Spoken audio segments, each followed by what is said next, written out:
kasi hindi kita pinuntahan kahapon? Hindi naman ako galit sa'yo. Nagtatampo lang. Hindi ka kasi tumupad sa promise mo sa akin. Sabi mo, sasamahan mo ko mag-practice. Inasahan kita kahapon. Ang tagal kong naghintay. Sorry hindi ko naman nakalimutan yung pangako ko sa'yo eh. Paalis na ako ng kaharian nang biglang harangin ako ni Mimi. Eh wala naman akong magawa. Ako naman ang mapapahamak kapag pupuntahan pa kita. Sorry talaga. Alam mo ba, muntik na ako makidnap kahapon. Hindi ka kasi dumating, kaya sumama na lang ako kanila Tita Daphne. Alam mo ba, iniwan nila ako sa mall. Takot na takot ako. Hindi ko alam kung saan ako pupunta. Akala ko, hindi na ako makakabalik sa bahay namin. Buti na lang, dumating si Daddy.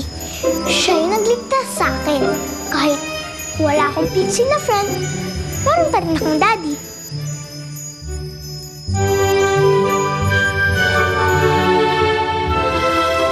Oh, Yes. pinatawag mo daw kami. May problema ba? Wala naman, pero naalala niyo ba yung panahon nung sabi kayo na kapag wala ako sa kumpanya, kayo muna ang mamamahala? Oh, yes, of course, Bong. Well, naghahanap ako ng mapapagkatiwalaan ko para mapatakbo itong kumpanya. Walang ka. Pwede kayo? Kayang-kaya namin gawin to, hindi ba, Marco? Yes. Oh, good. And don't worry. Oh, yes. Maaga akong papasok bukas. Papasok ka bukas? Yeah. Oh, kasi ngayon, mag-day off lang ako dahil may school play si Daisy. So I need both of you to take over while I'm gone. Hindi ka magre-resign? Resign? Resign? Sino magre-resign? Hindi ako magre-resign. Ano ba nasasabihin niyo? No one's gonna resign. I have to go. Okay? Okay. We're good? Okay. Ingat, ha? Text niyo ako.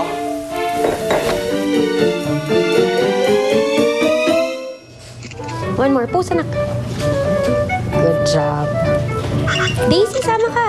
Come, have your picture taken together. Very nice.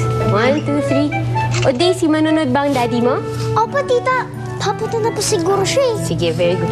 O, galingan nyo, ha? I'll find my seat, anak, ha? O, sit there. Can you see? Yes, yes, okay. Go upstairs na. Be good.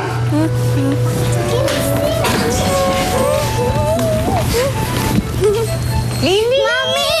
Ay, ang ganda ng baby ko. Tita Daphne, nakita niyo po ba si Daddy? Hindi. Ang alam ko nasa opisina siya. Busy. Kawawa naman yung sadyan.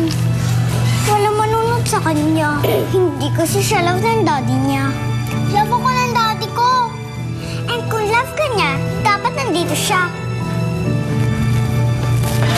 Kids, malapit na mag-start. Pasok niyo sa loob. Uy, ayun na daw. Good luck, good luck. I love you. Galingan mo, ha? Sabi ni Daddy, papanoorin niya ako today. Hindi na naman niya tinupad yung promise niya. Wawa. Buti nga. Miss.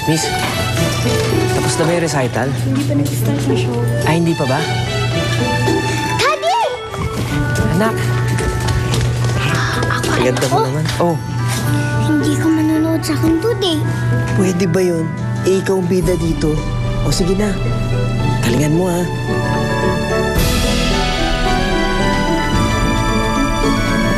Para sa'yo, Daddy!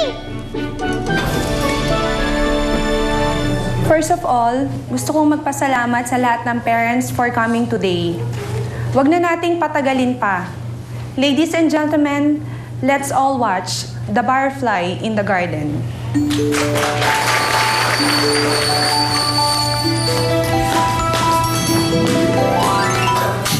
Why are you crying, little flower?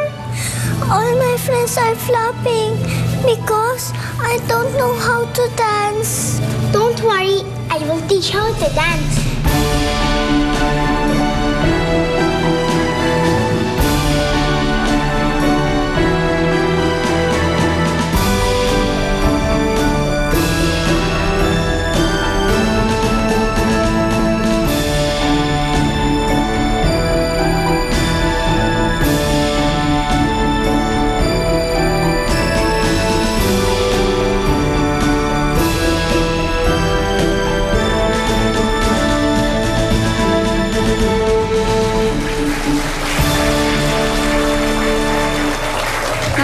swerte niyo talaga kay Daisy, Mr. Adonis. Salamat. Oo nga, magaling na siya, matalino pa at very talented. At saka, ang galing pa niyang sumayaw. Ay, salamat. Actually, sa akin siya nagmanay.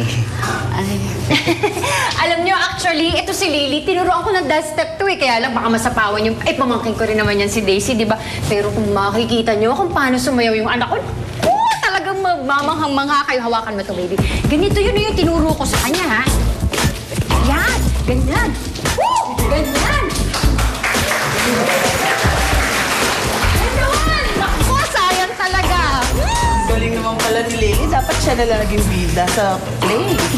Sandali. Tama ba yung naririnig ko na dapat si Lily ang maging bida dito sa play na to? Eh kasi ang ganda naman ng tinuro sa kanyang sayaw ni Daphne. Ay, nako. Kaya naman ganun lang kasimple yung naituro sa kanya. Eh, kasi para makasunod itong si Lily. Pero kung ako ang masusunod, nako, siguro dapat ganito.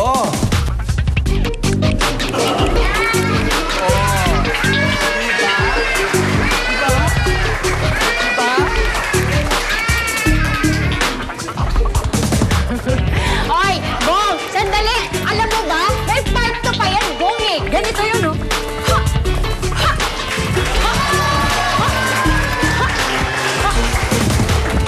Ganon! Ano ba naman yung sayo na yan? Pang matanda? Hindi ako masusunod siguro. Ganito.